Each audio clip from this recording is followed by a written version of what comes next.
Before we get into today's show, let me tell you about HubSpot. If you're hustling in the trenches to build a business or bootstrapping one of your own, let's talk about an AI-powered tool that can lighten up your workload a bit. HubSpot's Campaign Assistant is a game changer for creating marketing campaigns at scale. It quickly turns your key selling points into a cohesive pitch, which helps you deliver knockout emails, ads, and landing pages in minutes. So let Campaign Assistant take care of the campaigns so you can get back to growing your business. Work smarter, not harder at HubSpot.com/campaign-assistant. Howdy, folks. It's Tuesday, March the 1st. We're already in March. Jesus, that's insane. Craziness. That's wild. Anyways, I'm Jacob Cohen here with hustle writer Rob Litterst, and this is the Hustle Daily Show. Later in today's episode, we're actually going to be talking about what I think is probably the biggest story in the world right now, Ukraine, specifically about the SWIFT payments network, which has become a powerful political tool. But I just want to preface this by saying between recording this podcast and you listening to it, things could very well have changed on the ground there. I really hope for the better. But before we get into that, here are 4 things you should know. All right, Rob, what are you watching today? Okay, so the first thing that's on my radar, and it's because I used to go to the store every basketball season growing up. And this is kind of heartbreaking for me, but I guess it's what happens when brands want to go D2C and really want to control their entire value chain. Basically, Nike is going D2C and its wholesalers are hurting. One of them is Foot Locker, which basically announced that they expect the amount of Nike products in their stores to decline meaningfully as Nike ramps up its D2C strategy. Wow. Nike is Foot Locker's largest supplier. They accounted for 75% of its sales in 2020, 70% in 2021. And along with that, kind of on the other side, you can see this transition from Nike from wholesale to going D2C. And in 2011, 84% of Nike sales were through wholesalers. In 2021, that number was down to 61%. Wow. And Nike's big goal is to get it to 40% by 2025, which is only obviously 3 years away. So yeah, absolutely nuts. That's nuts. I mean, I used to go buy shoes in a shoe store. Lately, I just get shoes online because by now I know what size I am. I know what'll be good. And I feel like that's just happened with everyone. Oh, yeah. I don't know if you ever saw this movie. It's a Spike Lee joint, He Got Game, with Ray Allen and Denzel. Oh. Great movie. Favorite basketball movie I've ever seen. Crazy movie. But Denzel's character gets let out of prison on a work release program. And one of the first stops that he makes is Foot Locker to get new basketball shoes. But he has one of those ankle monitors around his ankle because he's like getting let out of prison. And I always think about that scene when I think about Foot Locker just because it's like seared in my memory because I've seen that movie a bunch of times. But this is just such a transformation, I think, for Nike. For sure. But they're saying that ultimately doing it this way will help them maximize their profits and take control of their pricing. They won't see any kind of like off pricing or crazy discounting going on in any of their wholesale stores that could be tarnishing for the brand and stuff like that. All right, nice. And what else? So the next thing that I'm looking at is Netflix struggles in India. And India has a thriving cinema scene. Bollywood culture is absolutely huge. It has a huge impact on their culture in general. And so Netflix launched in India in 2016 and had this ambitious goal of reaching 100 million subscribers. So far, they only have 5.5 million. Oof. So obviously incredibly short. And if you're looking at comparisons, Disney Hotstar has 50 million subscribers. And Amazon Prime Video has 16 million subscribers in the region. Netflix went into India at a rate of about $6 to $7 per month, which is a pretty big discount off of their US subscription. But India is notoriously value-oriented as a culture. And that came in way higher than Amazon and Disney Hotstar, which were priced closer to $1 per month. Data plans in India can range from like $2 to $2.50 per month. So if you can imagine paying $2 to $2.50 per month for data and then having to pay $6 per month for Netflix, it doesn't really compute.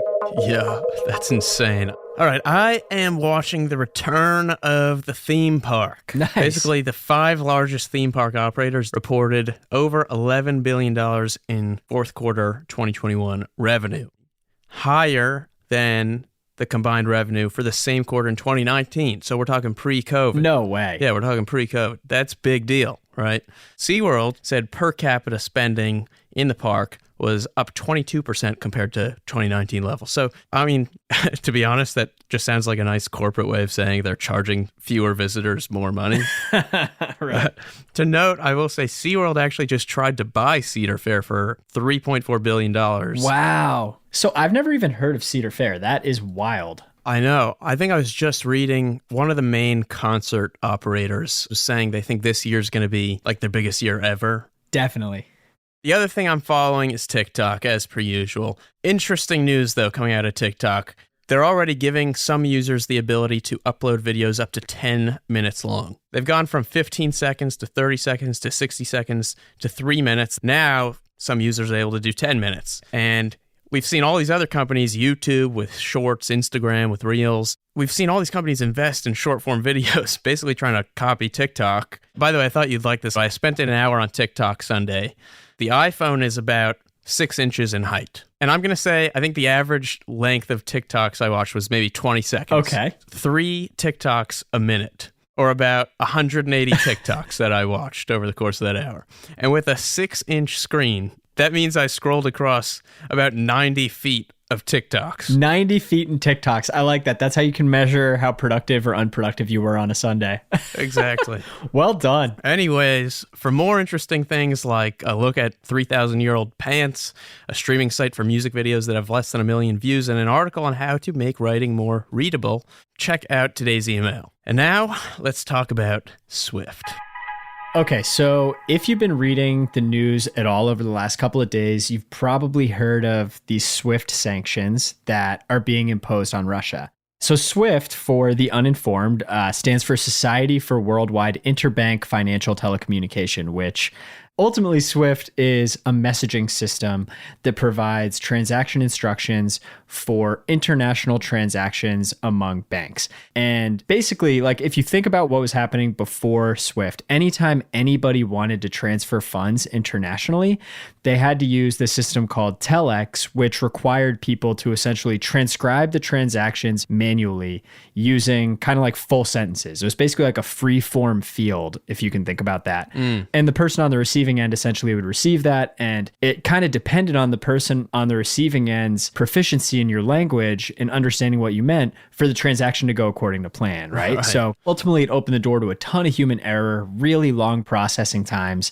So in 1973, a bunch of nations essentially came together and decided to create this network called SWIFT that essentially has a bunch of codes that apply to its member banks and their transactions. So every bank that's part of SWIFT, 11,000 banks across 200 countries at this point, has their own code. It tells everybody what country they're from, what city they're from, and has kind of like an institution ID number essentially. And then this is the really important part. Each transaction type in SWIFT gets a code specifying what's actually happening. So if there's like a customer payment or a bank transfer between two different institutions, they all have their own transaction code. So it no longer relies on these kind of people to go in and tell you exactly what needs to happen on either end. Beautiful. What's really important to remember about Swift is it doesn't actually house funds. It's really just kind of a messaging application. Over 40 million messages per day that influence trillions of dollars in transactions. So as you can imagine, the scale of the SWIFT network poses a serious problem for Russia if they get cut off from the network, right? So as well as being this really awesome kind of cross-border financial tool, SWIFT has also become this kind of geopolitical tool as well that its member nations can essentially threaten other member nations with if they're doing something they don't agree with. So right now, these sanctions on Russia essentially can keep their banks from using the SWIFT network. And like we talked about before, if you're not on SWIFT, then you kind of have to go back to either manually dealing with other banks or other systems that are less efficient, which can add delays and costs to the country's global transactions and could have a really big impact on the Russian economy. Iran was booted from SWIFT. Exactly. In 2012, and it had a really big impact on their economy. So they saw a 50% drop in oil revenue from exports and a 30% decrease in foreign trade. Wow. I believe it was Russia's former finance minister who said he thinks getting booted from SWIFT could shrink Russia's economy by 5%. So it's not like a insignificant economic impact. Like this is something that could have a huge impact on Russia. I think it already has. The value of the ruble, their currency, has already fallen sharply. It's important to note also, SWIFT is a completely impartial network, right? So they leave the decisions of sanctions and all that sort of stuff to the member nations. That's not really up to the SWIFT group. They're really kind of a neutral third party. In this case, it's the United States and European nations that really kind of banded together. And I don't think they've fully fleshed out exactly what they're going to do with Russia yet. But I think people are thinking that it'll really be kind of some of their biggest banks that get impacted. Yeah, long story short, you don't want to be booted from Swift. Exactly. That's the headline right there. Main point. Yeah.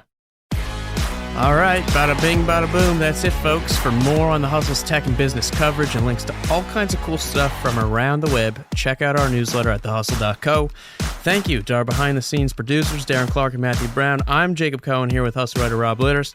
You've been listening to the Hustle Daily Show, brought to you by the HubSpot Podcast Network. See you tomorrow.